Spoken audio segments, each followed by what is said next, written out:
गेल्या 2 दिवसांपासून संजय राऊत यांना मातोश्रीवर मारहाण झाल्याच्या बातम्या वाऱ्यासारख्या पसरल्या. खरं तर यातील खरं खोटं काय आहे हे समजून घेण्याआधीच या संदर्भातील एका चॅनेलचा व्हिडिओ प्रचंड व्हायरल झाला. एवढंच नाही तर अनेकांनी वेगवेगळे कॅप्शन देऊन हा व्हिडिओ शेअरही केला. त्यामुळे मातोश्रीवर संजय राऊतांसोबत खरंच असं काहीतरी घडलं का? त्यांच्या वाचाळवीरपणामुळे कार्यकर्ता नाराज आहे का? असे अनेक प्रश्न उपस्थित झाले. मात्र या बातमीतले तथ्य किती? संजय राऊतांना उद्धव ठाकरेंसमोर खरंच मारहाण झाली का आणि भविष्यात असं काहीतरी होऊ शकतं का याबद्दल समजून घेऊया या व्हिडिओतून.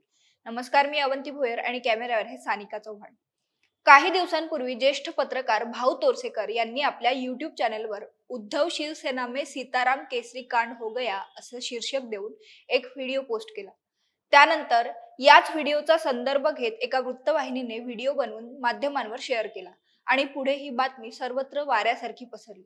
खरं तर लोकसभा आणि विधानसभा निवडणुकीत उबाठा गटाचा पार सुपडा साफ झाला. या परिस्थितीला सर्वस्वी संजय राऊत जबाबदार असल्याची भावना कार्यकर्त्यांमध्ये निर्माण झाल्याचं बोललं जात आहे. हाच धागा पकडत भाऊ तोरसेकर यांनी हा व्हिडिओ बनवला. ते नेमकं काय म्हणाले हे आधी समजून घेऊया. 25 वर्षांपूर्वीच्या काँग्रेस पक्षाच्या एका इतिहासाची पुनरावृत्ती शिवसेना उबाठा पक्षात झाली आहे. मातोश्रीवर उबाठा शिवसेनेत सीताराम केसरी कांड झाले. महापालिका निवडणुकीच्या निमित्ताने मातोश्रीवर सुरू असलेल्या गटप्रमुख आणि विभाग प्रमुखांच्या बैठकीत संजय राऊतांच्या बोलण्याने काही लोक वैतागले आणि बाचाबाची झाली. त्यानंतर संजय राऊतांना वेगळ्या खोलीत कोंडण्यात आलं. हे सगळं उद्धव ठाकरेंसमोरच घडलं असून त्यांनी त्यावेळी कार्यकर्त्यांना थांबवलं सुद्धा नाही. ज्यावेळी कार्यकर्ता नाराज होतो त्यावेळी तो नेता वगैरे सगळं बाजूला ठेवून स्वतः कारवाई करतो, अशीच परिस्थिती उबाठा पक्षात झाली आहे. मुंबई महापालिका जिंकायची असल्यास वाचाळवीरपणा बंद केला पाहिजे, अशी कार्यकर्त्यांची भावना आहे, असं भाऊ तोरसेकरांनी म्हटले. त्यानंतर यावर राजकीय वर्तुळातूनही बऱ्याच प्रतिक्रिया उमटल्या.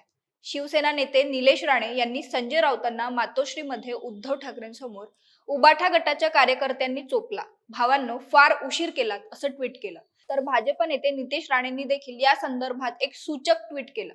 दुसरीकडे हा व्हिडिओ व्हायरल होत असतानाच्या काळात मात्र संजय राऊतांनी शिमल्याचे फोटो शेअर केले. त्यामुळे ही बातमी खरी की खोटी असा संभ्रम निर्माण झाला होता. हे सगळं सुरू असतानाच संजय राऊतांनी पत्रकार परिषदेत या प्रकरणावर मौन सोडलं. मी गेल्या काही दिवसांपासून आज मुंबईच्या बाहेर आलेलो आहे. अशा कोणत्याही बैठका मातोश्रीवर होत नाहीत. उद्धव ठाकरे काही लोकांना 1 to 1 भेटत आहेत. माझी बदनामी करण्यासाठी हे सुरू आहे. पण मी आणि उद्धव ठाकरे आम्ही एकाच नाण्याच्या 2 बाजू आहोत, असं संजय राऊत म्हणाले. खरं तर गेल्या काही वर्षात संजय राऊतांनी माध्यमांमधून आपली एक प्रतिमा तयार केली. रोज सकाळी होणाऱ्या पत्रकार परिषदा, विरोधकांसह प्रसंगी मित्रपक्षांवर होणारी टीका टिप्पणी, नको त्या विषयावर केलेली सततची बडबड या सगळ्यामुळे त्यांच्या या प्रतिमेचा अनेकांना राग येतो. त्यांच्या पत्रकार परिषदेचं तर कित्येक जणांनी सकाळचा भोंग असं नामकरणच केले. त्यांचा हाच वाचाळवीरपणा उबाठा गटाच्या अधोगतीला कारणीभूत असल्याची भावना कार्यकर्त्यांसह सर्वांचीच झाली. त्यात आता महापालिका निवडणुकीसाठी उबाठा गटाने कंबर कसली आहे. विधानसभेत पराभव पत्करल्यानंतर आता कोणत्याही परिस्थितीत महापालिका जिंकायची तयारी त्यांनी सुरू केली. त्यामुळे आता निवडणुका जिंकायच्या असल्यास राऊतांचा वाचाळवीरपणा बंद व्हायला हवा, अशी सर्वांची मागणी आहे. या सर्व चर्चेचे सार एकच उरते. उद्धव ठाकरेंच्या शिवसेनेतील प्रत्येक तळागाळातून निवडून येणाऱ्या नेत्यांना आणि कार्यकर्त्यांना एकच गोष्ट वाटते, ती म्हणजे उबाठा शिवसेनेचे नेते संजय राऊतांची सकाळची पत्रकार परिषद बंद व्हावी. तसेच त्यांनी वादग्रस्त वक्तव्य करणं तातडीने बंद करावं, अशी राऊतांच्या विरोधकांसह स्वपक्षीयांचीही अपेक्षा आहे. तुम्हाला याबद्दल काय वाटतं ते कमेंट करून आम्हाला नक्की कळवा आणि महाएमटीव्हीच्या युट्यूब चॅनलला सबस्क्राईब करा. धन्यवाद.